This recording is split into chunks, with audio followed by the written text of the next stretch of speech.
तलाश में, आँखों में लहराए नए नए से ख्वाब, मौसम सा बदल गया झोंके पतझड़ के,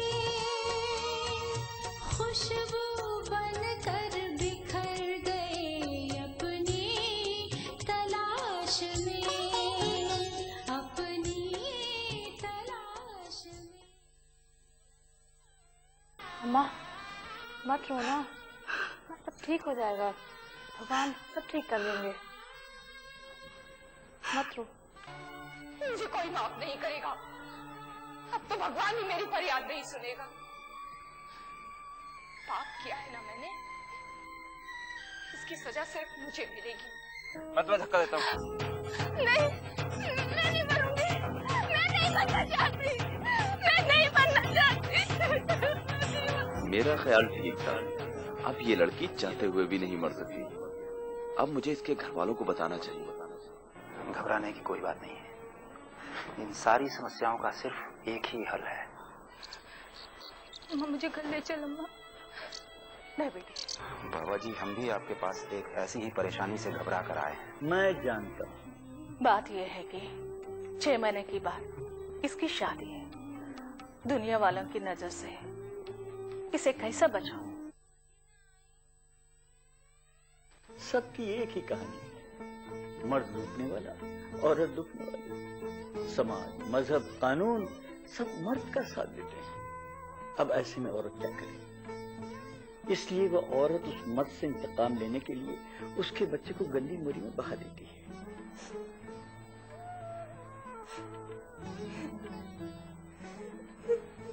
सरिता, सरिता आप क्यों रो रही हो? तुम यहाँ पर आराम से रह सकती हो।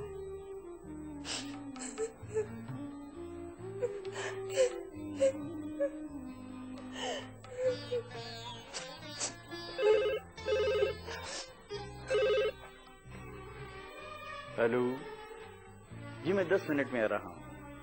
अच्छा जरा नसीम सिस्टर से बात करवाइए। हेलो नसीम, आदाब। मैं एक पेशेंट को भेज रहा हूँ, डॉक्टर सचदेव से कहना कि उसका चेकअप कर ले। ओके? मुझे 3 महीने तक इस कमरे में रहना होगा। और सरिता ये किसी को मालूम नहीं होगा कि तुम यहाँ हो। और जब डिलीवरी होगी तो हम आपको फोन कर देंगे, आप आकर इन्हें ले जाइए। और वो बाबा जी जी, बच्चा होम का होगा, किसी पर उसका कोई कानूनी हक नहीं होगा। और ये बात आपको अभी लिख देनी होगी। ठीक है, मुझे वो बच्चा नहीं चाहिए, मैं तो उसकी सूरत भी नहीं देखूंगी। आंटी आपने बाबा जी की बात सुन ली है ना? हाँ ठीक है।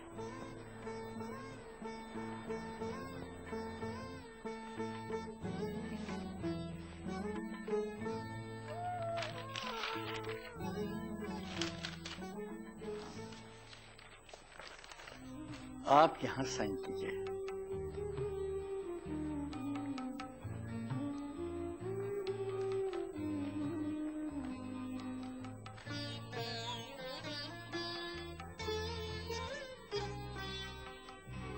बेटे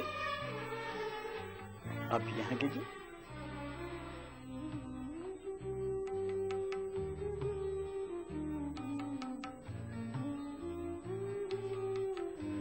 आप कहाँ होंगी इसका पता किसी को नहीं चलेगा, और पैदाइश के बाद आपका बच्चा कहाँ होगा ये हम आपको भी नहीं बताएंगे। लक्ष्मी, लक्ष्मी,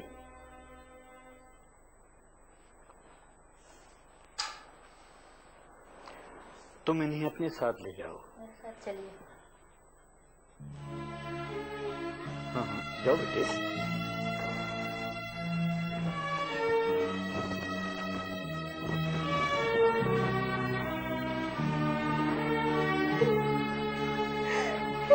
सरिता अब क्यों रो रही हो? देखो तुम यहाँ पर आराम से रह सकती हो। तुम यहाँ पर रहकर एमफिल की थीसिस की तैयारी करो, मैं तुम्हारी मदद करूंगा, सब कुछ ठीक हो जाएगा। Hello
madam, how are you? बस ठीक हूँ। मैडम, ये कुछ दवाएं हैं, आपको ब्रेकफास्ट के बाद लेनी। सिस्टर, मुझे कुछ पढ़ने के लिए चाहिए। ठीक है, कल मंगवा दूंगी। अरे हाँ, आपकी माँ ने कुछ सामान भेजा है, टीवी, ट्रांजिस्टर, सूटकेस में कपड़े और कुछ किताबें भी हैं। मुझे बस किताबें ला देना। जी ठीक।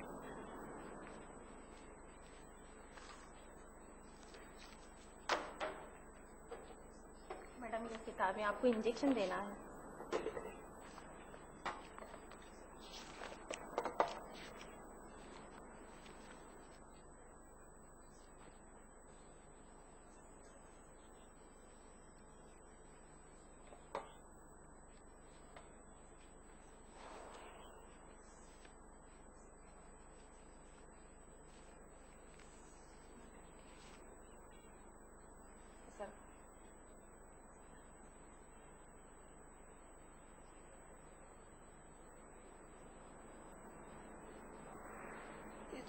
आपका जी लग रहा है यहाँ पर? दम घुट रहा है, लगता है कि मर ही जाऊंगी। ऐसा नहीं बोलती, हमेशा दुख करने से आप और आपके बच्चे की जान को दोनों को खतरा हो सकता है। अच्छा है, मर जाएगा। मैं तो इसकी सूरत भी नहीं देखना चाहती। ये पैदा होगा तो ले जाना इसे कहीं दूर। जब मैं भी इस होम में आई थी तो इसी तरीके से बोला करती थी। तुम भी इसीलिए यहाँ आई थी? हाँ मैडम, मुझे एक मर्द उठाकर ले गया था। मैं तो इस बच्चे की सूरत भी नहीं देखना चाहती थी। मेरी माँ ने इस होम में रख लिया और बाबा ने इस बच्चे को गोद ले लिया। फिर क्या हुआ? फिर क्या हुआ, बच्चे को भूल ना सकी, ना ही शादी की, और इस होम में चली आई ताकि मेरा बच्चा मिलेगा। तुम्हारा बच्चा मिला? नहीं, होम वाले कहते हैं कि जब वो पैदा हुआ था उसी दिन उसे कोई औरत ले गई थी। ना जाने अब कहाँ होगा बेचारा। बहुत बुरा हुआ।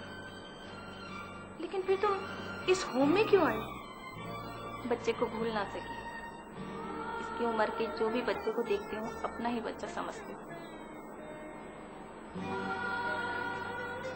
जब इन माँ के बच्चे रोते हैं तो ऐसा लगता है उनको बहलाने खिलाने में ही मेरा दिल बहल जाता है। लेकिन तुमने शादी क्यों नहीं करी? अपने आप को सजा क्यों दे रही हो? वो मर्द तो कहीं मजे कर रहा होगा और तुम यहाँ सजा भुगत रही हो। वो मिलेगा ना तो उसके मुंह पे थूक देना, उसके बच्चे के मुंह पर भी। जब मिलेगा मैडम जरूर थूक दूंगी। जब वो पूछेगा कि मेरा बच्चा कहाँ है तो बोलूंगी भिखारियों के पास जाके देख ले, वहीं कहीं तेरा बच्चा होगा। कितना वक्त हुआ? ओह, 8 बज गए। मुझे रूम नंबर 7 में इंजेक्शन लगाने जाना है।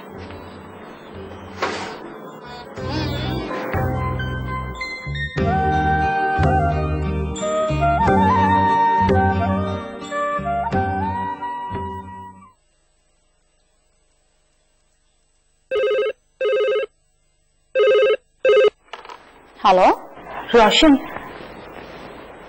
क्या कर रही हो? कुछ नहीं, तुम्हें याद कर रही थी। मुझे? हाँ, अब मैं उन भुलाए जाने वालों में शामिल हो गई हूँ ना, जिन्हें कभी कभी याद कर लेते हैं। सरिता, तुम ऐसी बातें क्यों कर रही हो? देखो, मैं उन दोस्तों में से नहीं हूँ, समझी? खैर, छोड़ो ये बेतुकी बातें। अच्छा ये बताओ, तुम ठीक तो हो ना? जानती हो, मैं तुमसे मिलने आने वाली हूँ। हाँ, मैं तो अपने सारे ठीक होने वाले काम उल्टे कर चुकी हूँ। अब तुम लोगों ने मुझे यहाँ इस होम में लाकर सब कुछ ठीक करने की सोची है ना?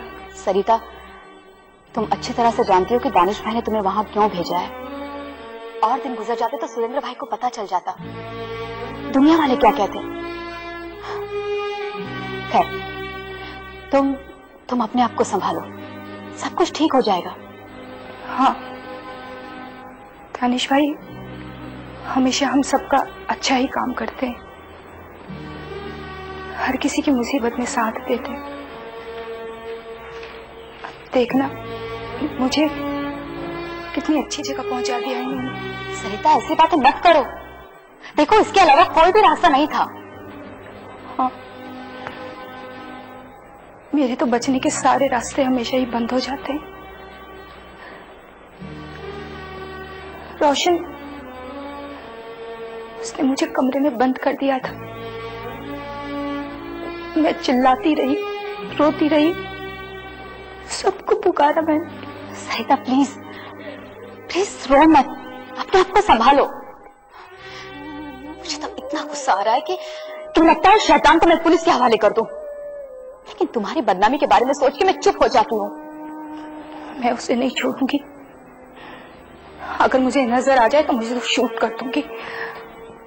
रोशन, तो मैं उसकी औलाद को फेंक दूंगी। सरिता, अपने आप को संभालो, खुश होने की कोशिश करो। देखो देखो, सुरेंद्र भाई तुमसे कितना प्यार करते हैं।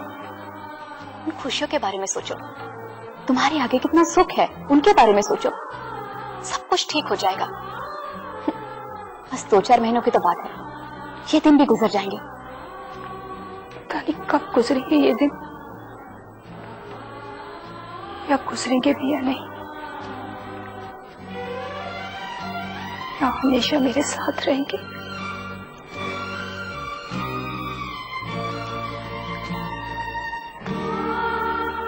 बाय रोशन।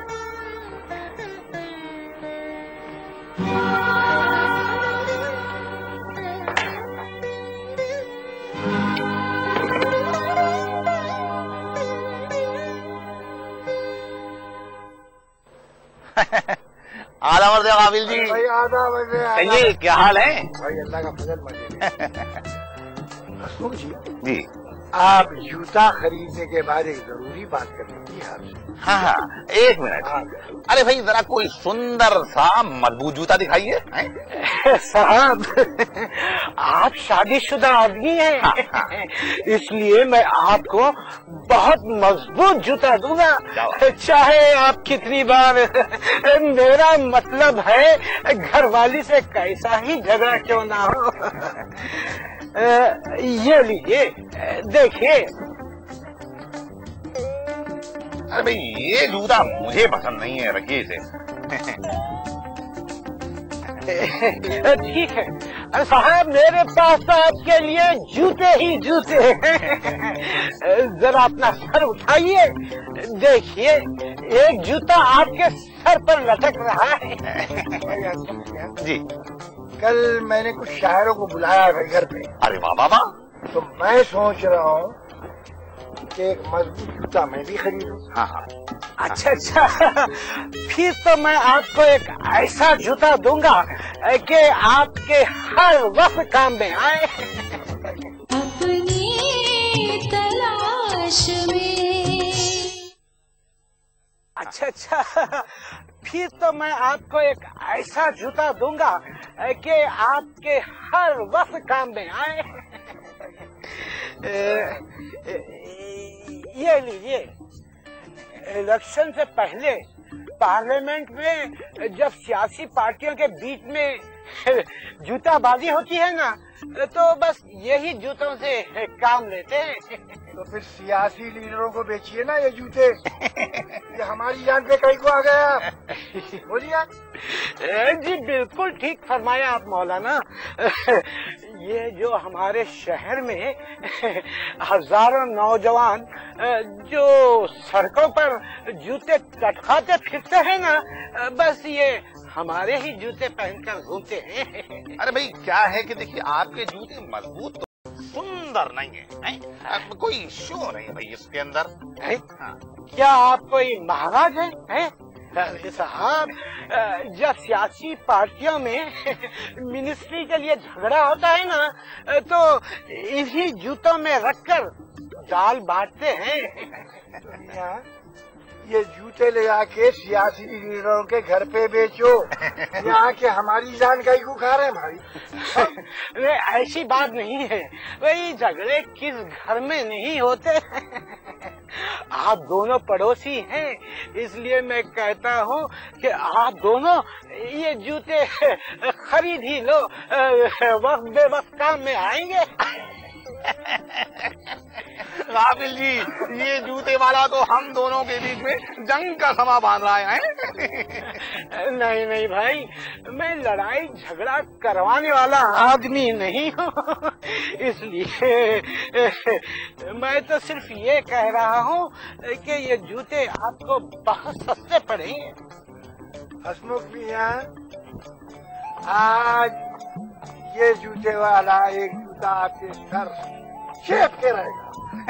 वो क्या है गाफिल जी कि ये जूते एक तो अच्छे नहीं हैं और दूसरे महंगे बहुत हैं भाई, मैं नहीं खरीद सकता। मगर साहब, ये जूते महंगे नहीं है साहब, आपको तो बेभाव पड़ेंगे। आप मेरी बात पर भरोसा कीजिए। अरे श्रीमान जी, जाइए ना कहीं और जाकर जूते बेचिए। हैं? अरे हमको जरा कुछ गाफिल जी से जरूरी बात करनी है। हैं? अरे जाइए ना श्रीमान, ये क्या बोल रहे हैं आप? क्या मैं आपके सर पर जूता लिए खड़ा हूँ? अरे भाई, हमने कहा कि आप जाइए, हमें मुशायरे में जाना है। कवि महाराज, तो फिर मेरा जूता आप जरूर खरीद लीजिए ना। अगर पब्लिक हुट करे तो आपको अपने सर पर पाँव रखकर जाना पड़ता है। अगर आप मेरा जूता पहन लेंगे तो आप निहायत इत्मीनान के साथ हाल के बाहर टहलते हुए निकल जाएंगे। क्या बकवास कर रहा नहीं? हाँ, हम दोनों को क्या मामूली शायरा समझा है?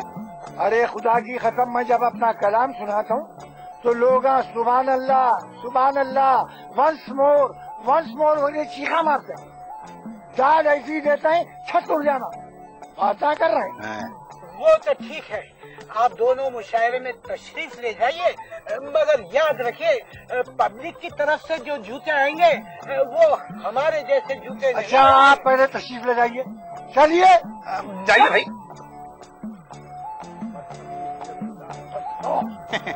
कैसी बात भाई, ये जूते वाला तो ऐसा मालूम होता है कि हमारे ससुराल वालों में से। बिल्कुल ठीक कहा आपने, एकदम ठीक कहा। उर्वशी के परिवार वाले भी ऐसे ही जाहिल किस्म के बिजनेसमैन हैं। अरे हमारी कविता की पंक्तियों को समझते ही नहीं, कपड़ों की तरह गजों से नापते हैं कविता की पंक्ति को। अरे भैया, आपके कलाम को गजों से तो नापे ना। हाँ। अरे हमारे कलाम को और हमको बहर से ही खारिज कर दिया। भाई मेरी कविता की पंक्ति हर किसी को समझ में नहीं आ सकती भाई गाफिल जी। ऐसा मालूम होता है भाई जैसा भैंस के आगे नींद बजा। क्या मिसाल दी है भाई आपने माँ भाभी को, एकदम बेमिसाल। अरे भाई वाह वाह, आपको तो मैं उस्ताद मान गया। अरे भाई देखिए, ऐसा है कि हमारी पत्नी है, हम उसको जिस नाम से पुकारे भाई, जिस रूप में भी देखें हैं। अच्छा भाई, ऐसा है कि देखिए, हमको इजाजत दीजिए, तो फिर कल मुशायरा हो रहा है ना? हो रहा है, आपको आना है। बिल्कुल आऊंगा, चले आधा वादा।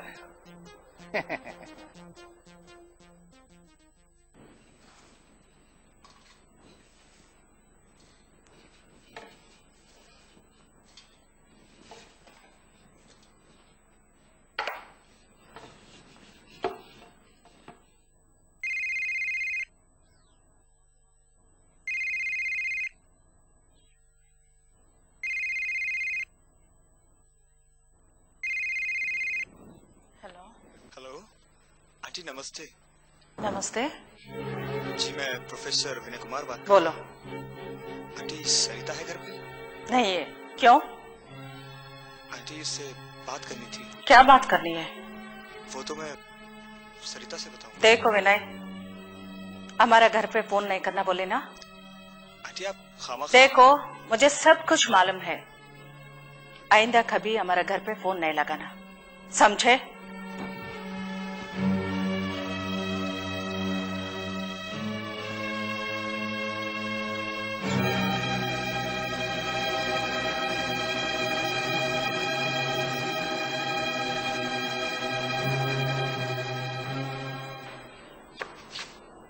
फिर मुशायरा?